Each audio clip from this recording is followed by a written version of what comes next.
welcome everyone. Thank you for joining us to the latest as part of our activity, which is still part of our Together for Business activity, which is to support businesses during this sort of uncertain times. I'm Damon Scott, as you can see, the Chief Executive of Dunbartonshire Chamber of Commerce. And we are registered as a Kickstart provider. So what we've done is we have partnered with Moiz, who'll be presenting today, one of our wonderful chamber members, and together we're helping to promote and push and support businesses into the getting onto this fantastic Kickstart scheme and explaining the opportunity. So yeah, we'll just a very quick overview before I pass on, because it is a short lunch and learn type session, but we tend to sort of have a fixed half an hour for those who need to move on quickly at the end of it. We won't feel offended if you scoot off, but we do build in extra time for questions after that half hour. And I think particularly for this particular topic, we're expecting, and I think last time Moiz had a lot more sort of questions than we would normally get. So don't worry, we'll be here. We want to answer all your as many questions as we can and provide follow up to it. So after the half hour, we'll be here for certainly another sort of 10-15 minutes if you need us. So I'll pass over to Moiz, who will give us a fantastic overview of the scheme and what's involved, and try and explain, hopefully get some of you guys on board. Thanks very much. Thanks, Moiz. You're on mute, Moiz. That would help, wouldn't it? Thanks, Damon. Hi, everybody. I'm just going to share my screen. I'm just going to go through a quick presentation. As Damon has said, the biggest part for me will be getting to the Q&As, and then you can fire any questions you have, and hopefully I'll be able to answer them for you. So with no further ado, we'll just start off with what is Kickstart. So let's start right at the start. What does it all mean? So it's a £2 billion government scheme available to all businesses, including sole traders. And it's effectively to give job placements to 16 to 25-year-olds that are unemployed at the moment and or at a high risk of unemployment for the long term.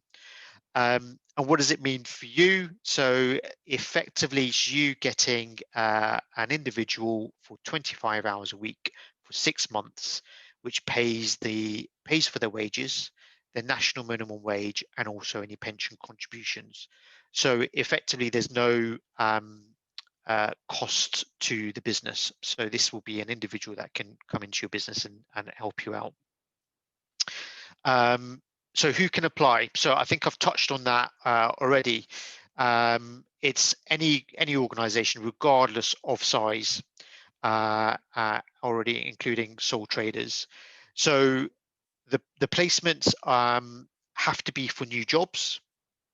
So it can't be replacing anybody that you might have already in your teams.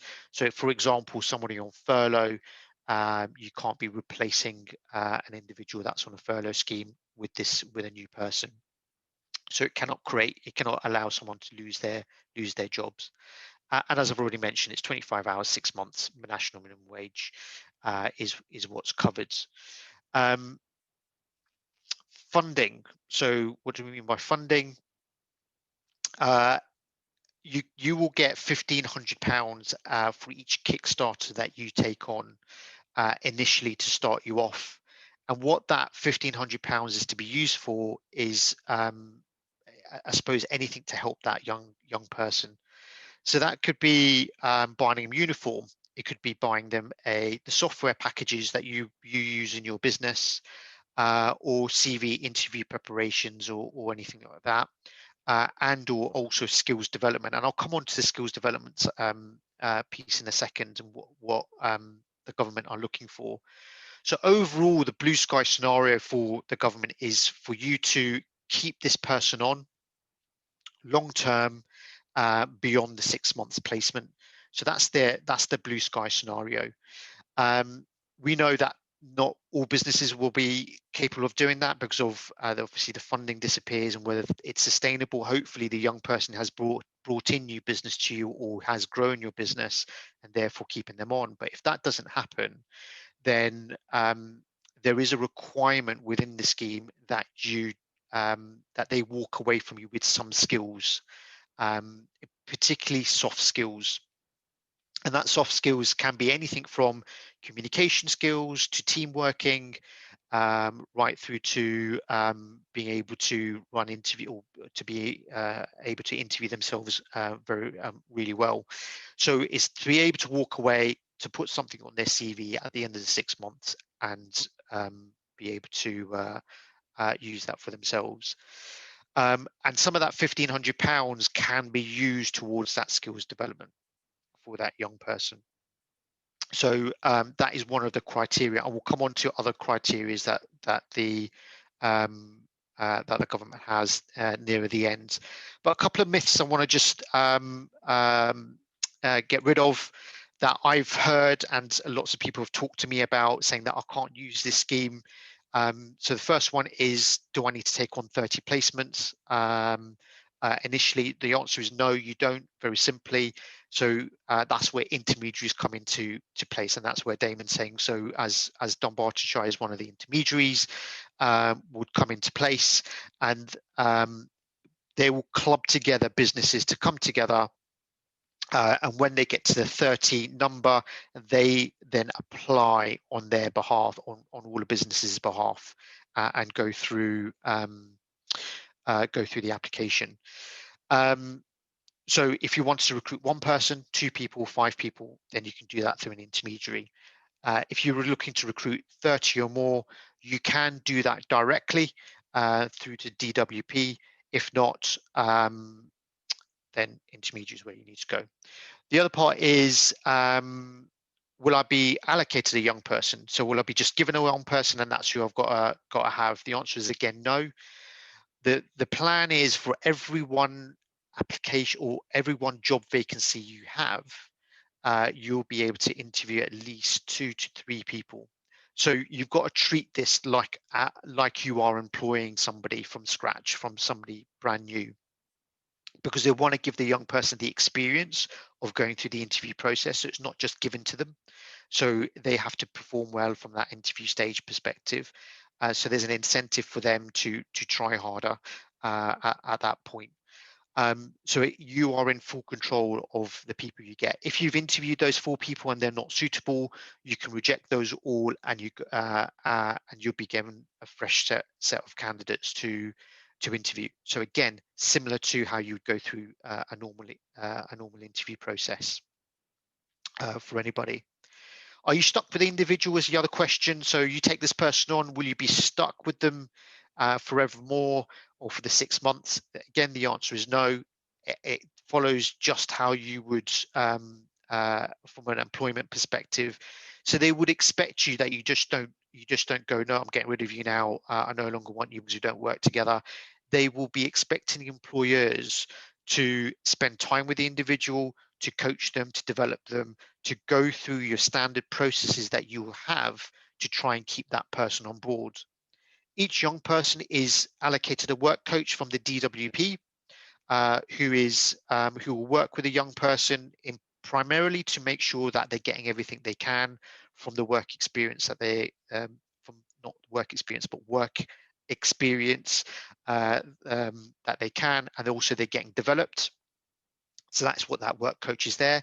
But if things aren't going well, then they will connect with you as a business owner to understand what it is that's not going quite well, and they will do their best to try and resolve that issue for you.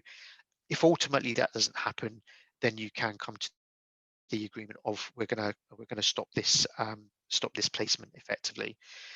If you do stop, you can take somebody on again for 6 months, but you have to go through the application cycle again. So you have to go through the intermediary, go through the application cycle, go through the interview cycle all over again. You can't just go and interview automatically.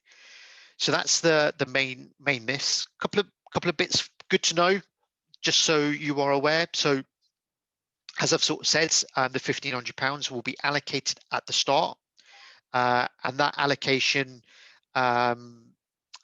is to be used for, as I say, to getting that person up and running in your business. But one thing you need to bear in mind is that the wages and the pension and the NI contribution is paid in arrears to you from HMRC. So the expectation is that you pay for the individual's wages, NI and pension, for month 1 and month 2, and in month 3 you get that money back, and again month 3 and month 4 you then get that money back in month 5, etc. Okay, up to effectively month 7 is when you get your final payment for months 5 and 6. So please be aware of that from a cash flow perspective in your business. Again, something important that you just need to be aware that you do need to have that cash to be able to pay for the individual, and it is the relevant national minimum wage. So that ranges from about £5.70 right up to the £8.40 mark, for depending on the age group that you are recruiting for. The first placements aren't due to begin till mid to late November. So again, if you're looking for someone immediate, this is probably not the right scheme for you. There is a bit of a time on this, and that allows you, especially those businesses that are brand new, to allow you to get things in place like processes, procedures, especially if you haven't recruited before. In terms of getting your the wages and everything paid for, it has to be somebody who is allocated within the DWP world. So they have to be the ones that introduce you. So if you know of a 17-year-olds down the road that's looking for a job, if they're not in the unemployment scheme or universal credit, etc., then they won't be allocated to you. So again, they need to be within the DWP system for them to be allocated. If you do know, for instance, a 17-year-old that is within the DWP on universal credit, and they have a work coach, and you are keen to take this person on because you've got a good relationship with them, they can speak to the work coach. So when we put the application through, we can make them aware that there is somebody that is that you as a business owner knows, and here's the other individual, and they've spoken to their work coach that you want to marry those two people up from a placement perspective. So that can be done. So if you did have somebody you knew. The other little bits and pieces is you will need to be set up on PAYE, especially if you're new to employment. So that may incur some costs from accountancies, etc. So again, please be aware of that, and just other elements to think about like insurances, staff policies, recruitment, and how you do those type of things. So it isn't just as simple as, great, I just can grab a young person, I'll be just given one type of thing. There is a few other things just to think about, especially if you're brand new into this role. So how to apply, or info you need to apply. What we need is your company house reference number, charity commission number, sole trader, that you're a sole trader. So that's the information we need. Organize it, your address, your organizational addresses, etc. Details of the placement and the location. So where is it? Are you a UK-wide business? So you don't mind, especially if the person's going to work remotely. So it could be somebody from Wales down to Exeter, or is it somebody local you're looking for?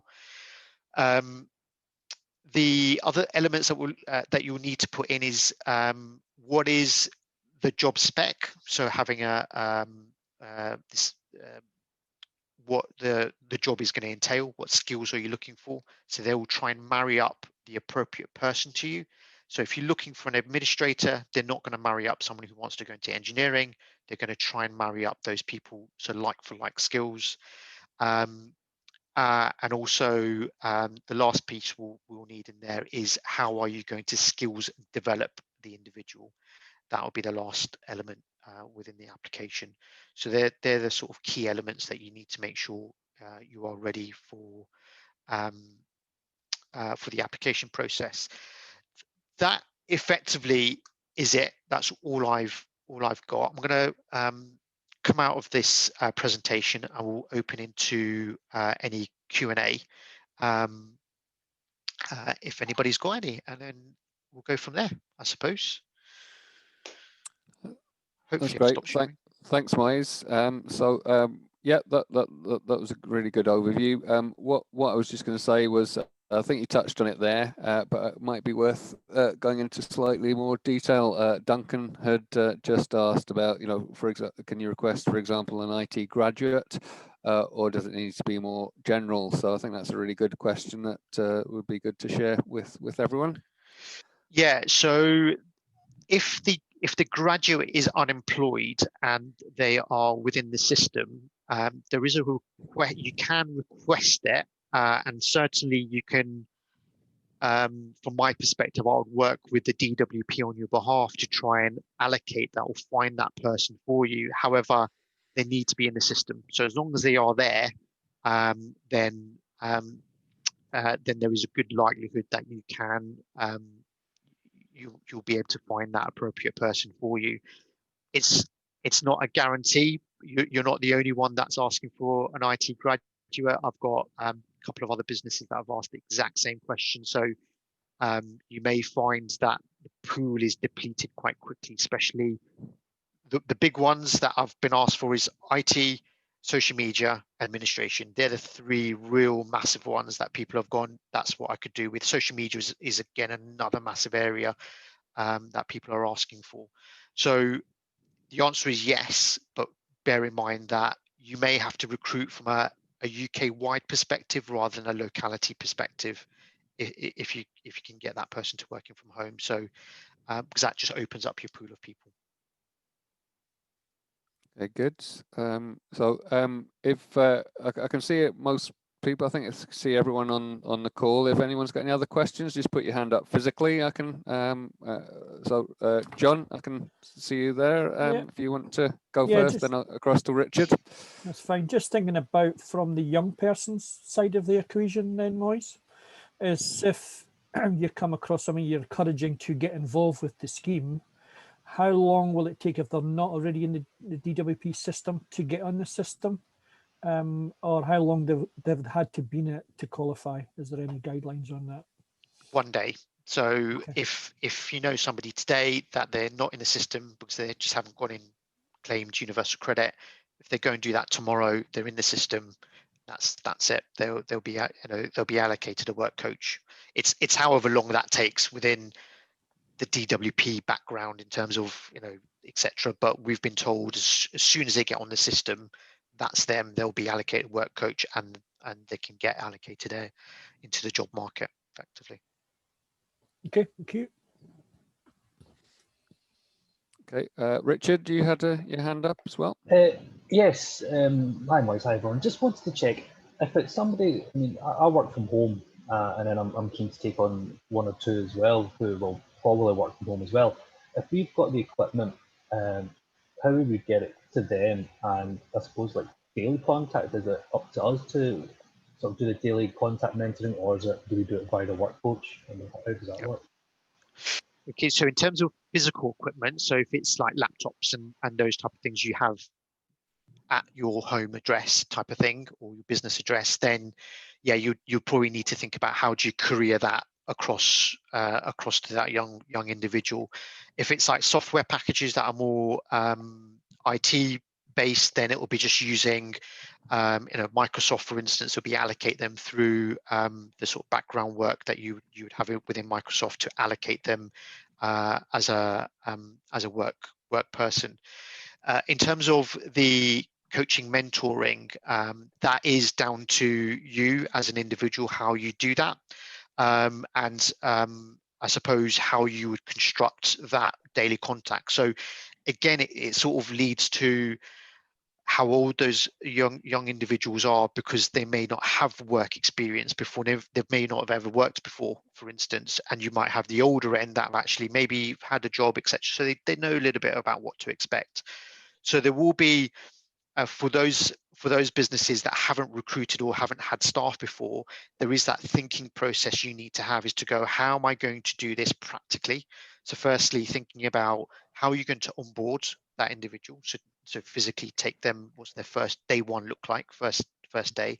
How do you then continue to ensure that they are being efficient at what they do on a day-to-day basis, and how do you, what processes do you put into place with that?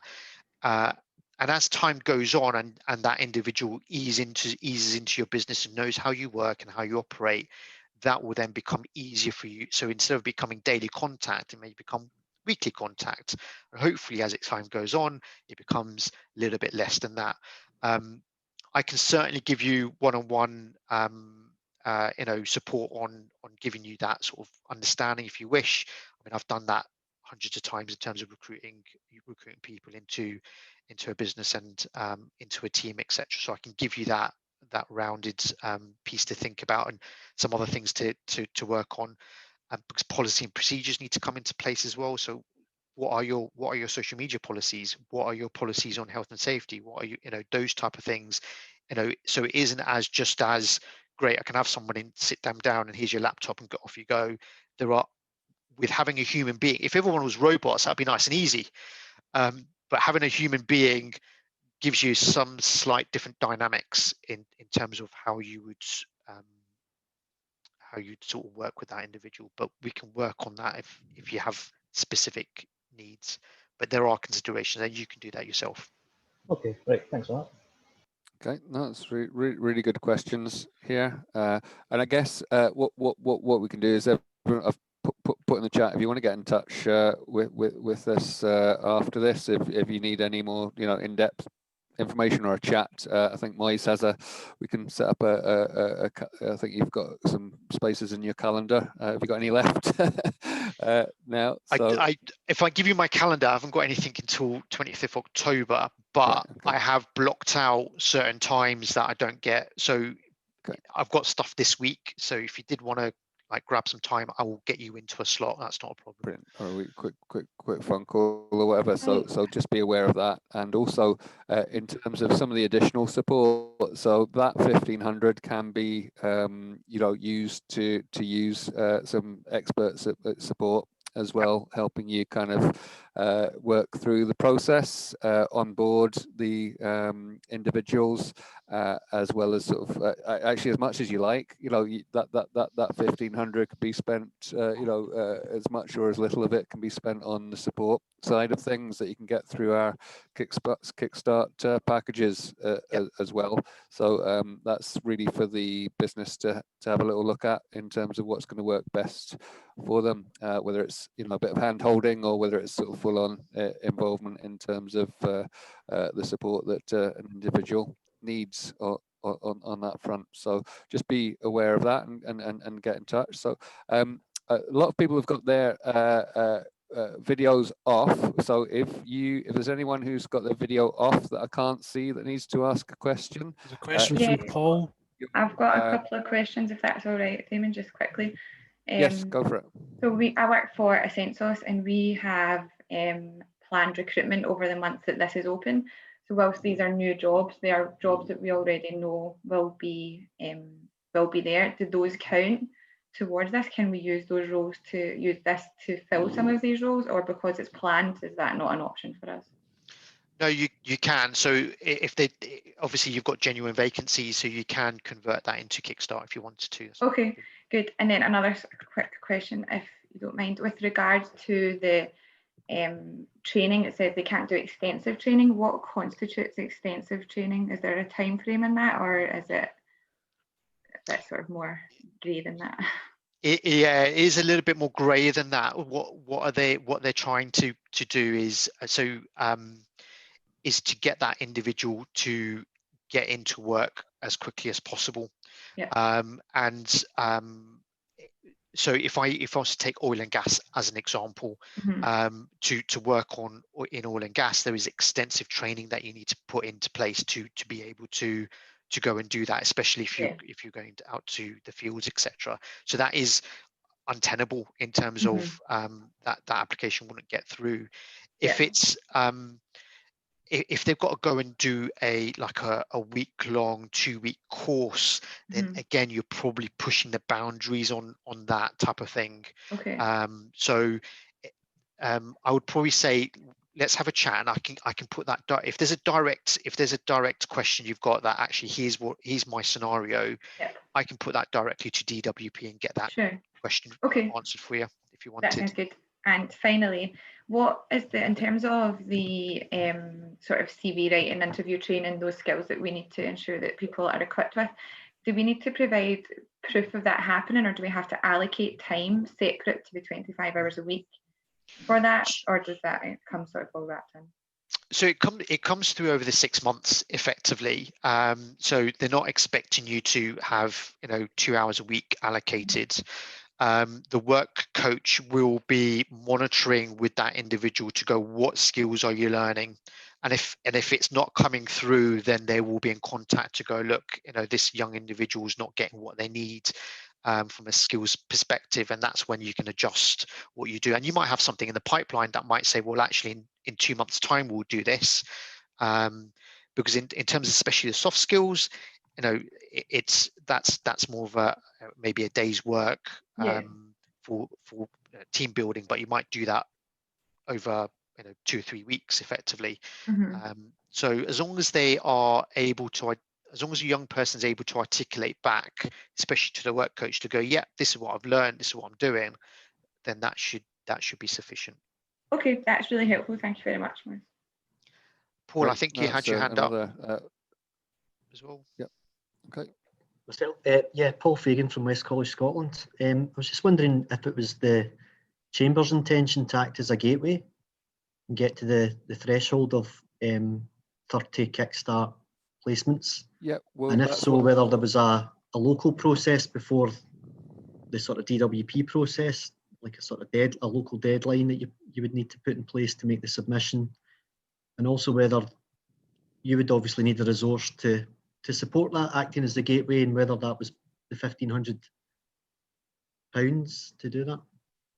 I'll let Moiz answer that, because I know we've been building up. I think we're already at our first 30, aren't we, Moiz? Which is partly the reason we rushed this. This was quite short deadline for this, because we wanted to. I think it's a point worth taking. If people are keen to get something in place, let us know quickly, because so Moiz can include it in the 30 plus that we've already got. So Moiz. Yeah, effectively that. So that's again the reason for us doing that. The application process is open right through to December 2021. So this isn't a scheme that's going to end this month or next month. The pure reason why we've done this just now is because I've got to 30, and actually if there's any stragglers out there that actually want to get involved in this first tranche of people we want to put through, let's do that now, so you can get in early in one respects. But if you wanted to apply in March, you can apply in March.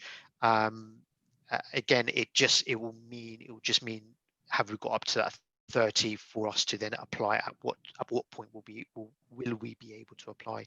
Is that answering your question, Paul? Yeah, I'm just there's some monies that SDS have made available for what they're describing as pathway apprenticeships. Okay. And there's some alignment there between the two, where that's another training option that can sit alongside the Kickstart placement.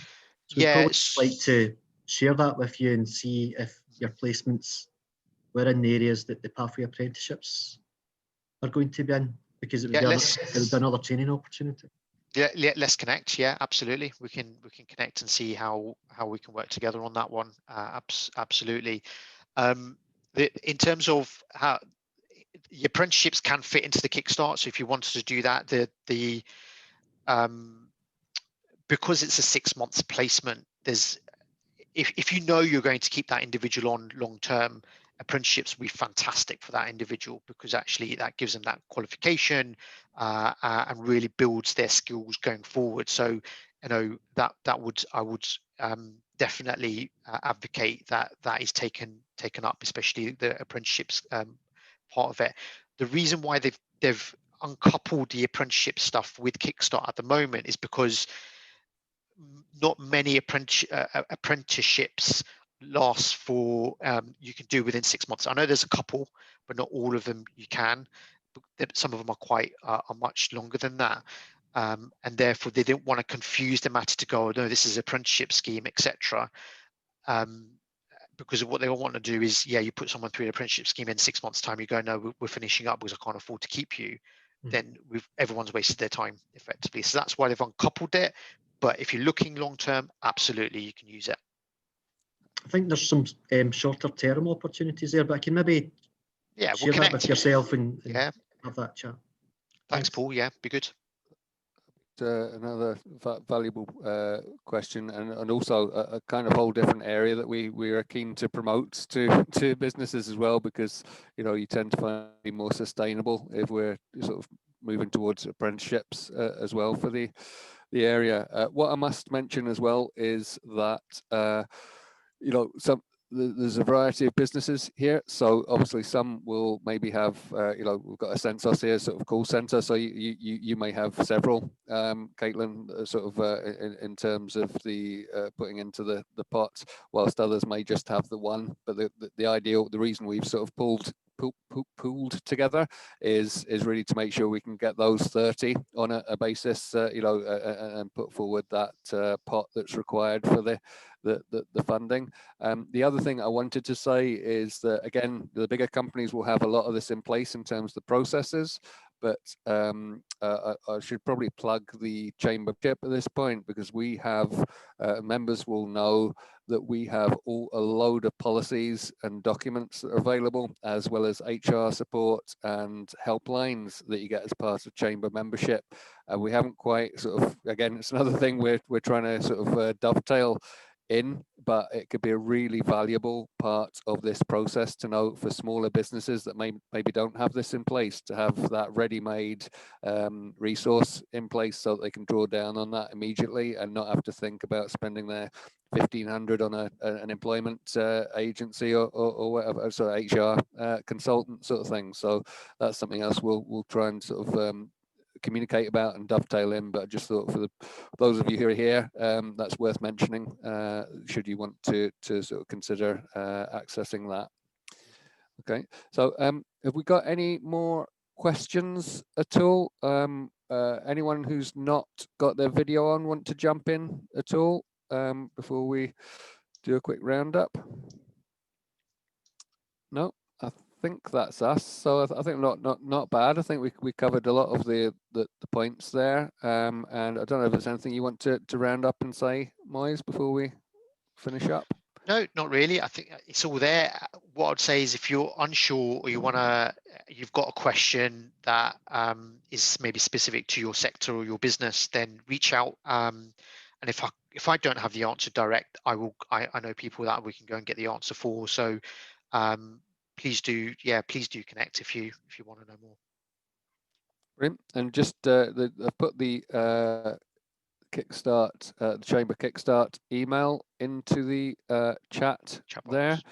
So if you go to the chat box, you'll see that. But it's just kickstart at dunbartonshire-chamber.co.uk.